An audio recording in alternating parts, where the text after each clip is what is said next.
ફરી એક વખત હું તમને પ્રભુ શ્રી કૃષ્ણ નામમાં સ્વાગત કરું છું. મીડિયા ડિપાર્ટમેન્ટ માટે પૂરા હૃદયથી આભાર માનું છું કે તેમને મને ફરી એક વખત આ વચનની સેવકાઈ માટે તક આપ્યો. ના આપણા WCDCના તમામ આગેવાન લોકો માટે ખૂબ આભાર માનું છું. આવો આપણે વચન મનન કરવા પહેલાં એક નાનકડી પ્રાર્થના કરીશું. સ્વર્ગીય પિતા, અમે તમારો આભાર માનીએ છીએ, તમારા પવિત્ર નામને ધન્યવાદ કરે છે, તમારા નામને ઊંચું મનાવીએ છીએ. આજનું અમારું સવારનું વચનનું મનન અમારા સર્વ લોકોને માટે આશીષનું કારણ બને. આ સાંભળનાર લોકો બધાય આશીર્વાદ પામે. ઈસુના પવિત્ર નામમાં માંગીએ છીએ પિતા, આમેન. આવો આપણે આજે સવારે જે વચન મનન કરવાનું છે તે વચન મેં સભા શિક્ષકના પુસ્તકમાંથી 9મા અધ્યાયમાં 4થી કલમમાંથી મેં લીધેલું છે. આપણા પરમેશ્વરની ઈચ્છા છે આપણે દરેક લોકો ઉન્નતિ પામીએ, આપણે દરેક લોકો બઢોતરી પામીએ અને આપણા જીવન પ્રભાવશાળી બને. બીજા લોકો આપણા જીવનની જોઈને આશ્ચર્ય પામે. કેવી રીતે તે લોકો ગરીબીમાં હતા, કેવી રીતે તે લોકો દુઃખમાં હતા, કેવી રીતે તે લોકો નિરાશામાં હતા અને અત્યારે તે પ્રભુની સાથે ચાલે છે તો કેવી રીતે તે લોકો ધીરે ધીરે વધતા જાય છે, બઢોતરી પામે છે અને લોકોની પણ આશ્ચર્ય લાગે છે. જ્યારે આપણે પ્રભુની પાસે આપણે આવીએ છીએ ને ત્યારે આપણા જીવનમાં પ્રભુ સૌથી મોટું ચમત્કાર કામ એ કરે છે કે પરમેશ્વર ધીરે ધીરે આપણી બઢોતરી કરે છે. શારીરિક રીતે આપણી બઢોતરી કરે છે, આત્મિક રીતે આપણી બઢોતરી કરે છે. નાણાકીય બાબતથી લઈને હર બાબતમાં પરમેશ્વર આપણીની ઉન્નતિ આપતા રહી છે અને હું એ અનુભવ કરું છું. આ સભા શિક્ષકમાં 9મા અધ્યાયમાં 4થી કલમમાં એક આશા વિશે લખેલું છે. એ હું તમારી સન્મુખમાં વાંચવા માગું છું. ત્યાં હું તમારી સન્મુખ વાંચું છું. સભા શિક્ષકનું પુસ્તક તેનો 9મો અધ્યાય તેની 4થી કલમ. ત્યાં લખેલું છે, જેનો સંબંધ સર્વ જીવતાઓની સાથે છે તેને આશા છે, કેમ કે જીવતો કૂતરો મુવેલા સિંહ કરતાં સારા છે. અને તમે ને હું સારી રીતે જાણીએ છીએ આપણા પરમેશ્વર ત્રીજે દિવસે સજીવન થનાર દુનિયાના ઇતિહાસમાં તે પ્રભુ ઈસુ ખ્રિસ્ત છે. કોઈ પણ મૃત્યુમાંથી સજીવન થયા નથી અને આપણો સંબંધ મુવેલાની સાથે નથી પણ જીવતા પરમેશ્વરની સાથે છે. શિષ્ય લોકોની 40 દિવસ સુધી આવજા કરીને તેના સજીવનની સાબિતી આપી. આ આપણી પાસે એક મોટી આશા છે કેમ કે આપણો સંબંધ જીવતાઓની સાથે છે. નીતિવચન 12મા અધ્યાય અને તેની 25મી કલમમાં ચિંતા મનુષ્યની દબાવે છે. ચિંતા માણસની પાસેથી નિરાશા લઈ આવે છે અને ચિંતા માણસને ડરમાં નાખે છે. અને જ્યારે માણસ ડરમાં ભયમાં રહી છે ને ત્યારે તેની પાસે આશા હોતી નથી, તેને નિરાશા આવે છે. નિરાશામાં કદી સમય તેના મનમાં સારી પ્રેરણા આવતી નથી. તેના જીવન જીવવા માટે, તેને આગળ જવા માટે પણ કોઈ પણ ઈચ્છા થતી નથી. હંમેશા દુઃખ અને દુઃખ માણસની નકારક બાબત ઉપર દોરી જાય છે અને નકારક શબ્દના લીધે તે પોતાના જીવનથી હારી જાય છે.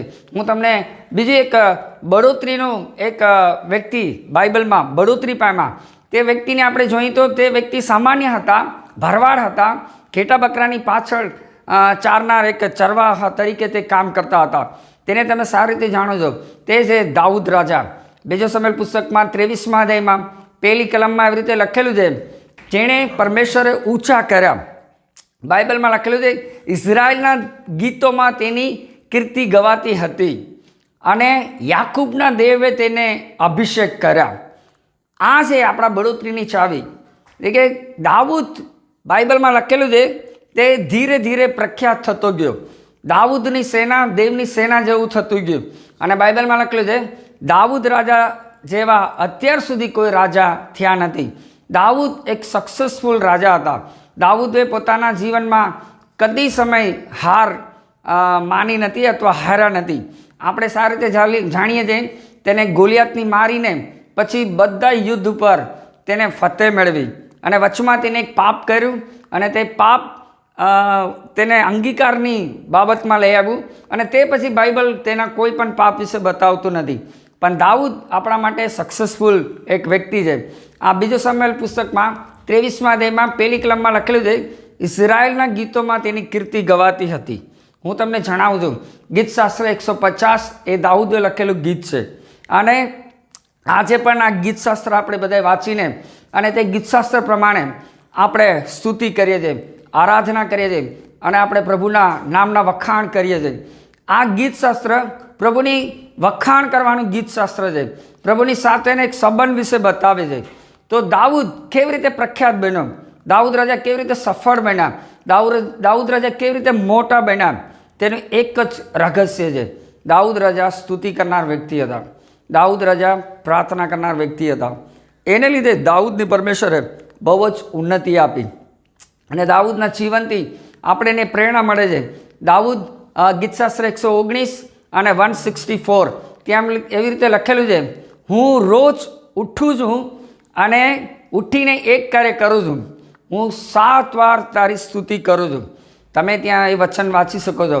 દાઉદ એ રાજા હતો, તેની પાસે સમય નથી પ્રાર્થના કરવાનો. પણ ઘણી વખત આપણે પણ સમય હોય તો પણ આપણે પ્રભુની હારે બેઠતા નથી, વધારે સંગતિ કરતા નથી, આપણે સેવકાઈમાં વ્યસ્ત હોય. પણ હું તમને જણાવવા ઈચ્છું છું, આપણે જેટલું પરમેશ્વરની સ્તુતિ કરશું, જેટલી પરમેશ્વરની આરાધના કરશું, એટલું જ આપણા જીવનમાં બઢોતરી આવશે. દાઉદ બોલે છે, હું 7 વાર તારી સ્તુતિ કરું છું. આપણે જોઈ શકીએ છીએ દાઉદની બઢોતરી એ સ્તુતિ, આરાધના અને પ્રાર્થનામાં હતું. તે પછી બીજો કાળાવર્તન પુસ્તકમાં આપણે 20મા અધ્યાયમાં આપણે આવીને તો યહોશાફાટના જીવનથી એક કાર્ય આપણે જોઈ શકીએ છીએ. અચાનક 3 દેશ જાતિઓ યહોશાફાટની પાસે આવી જાય છે.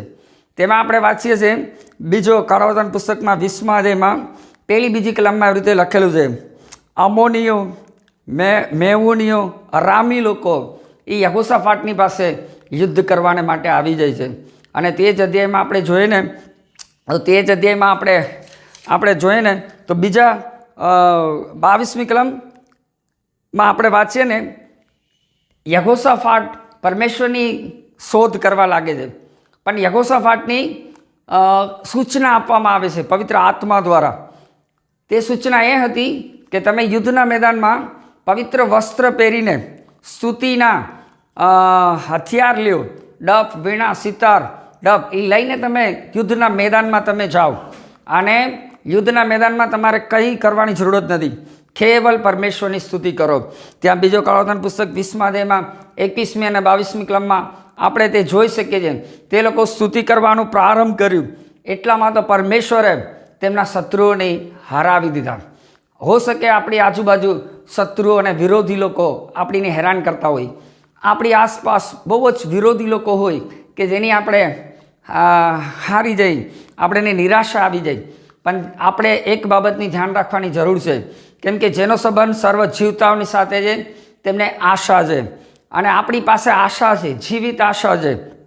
બાઇબલમાં ગીતશાસ્ત્ર 31મા અધ્યાયમાં અને 24મી કલમમાં પણ લખેલું છે, યહોવાની આશા રાખનારાઓ તમે દ્રઢ થાઓ, તમારા હૃદયમાં હિંમત પકડો, એમ લખેલું છે.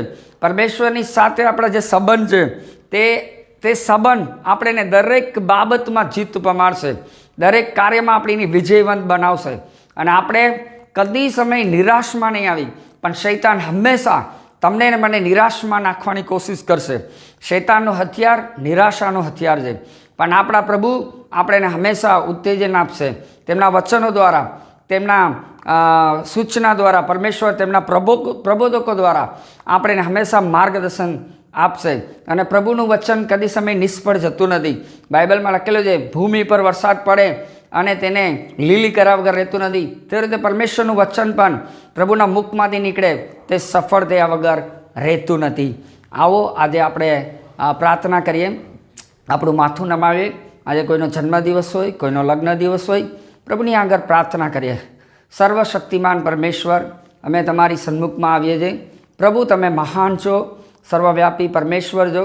આજનો અમારું વચન છે જેનો સંબંધ સર્વ જીવતાઓની સાથે છે, તેને આશા છે. હા પ્રભુ, અમારો સંબંધ તમારી સાથે છે, અમારો સંબંધ તમારી સાથે છે. પ્રભુ, અમે સાંભળનાર સર્વ લોકોને પ્રભુ તમે આશા આપો, જીત આપો અને અમને હરેક બાબતમાં મદદ કરો.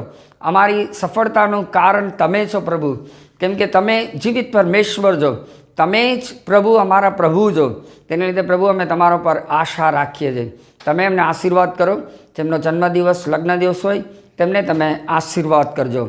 આ દરમિયાન મહિમા તમને આપીને આ પ્રાર્થના પ્રભુ ઈસુ તમારા પવિત્ર નામમાં માંગીએ છીએ પિતા, આમેન. પ્રભુ આપ સર્વને આશીર્વાદ આપો, આમેન.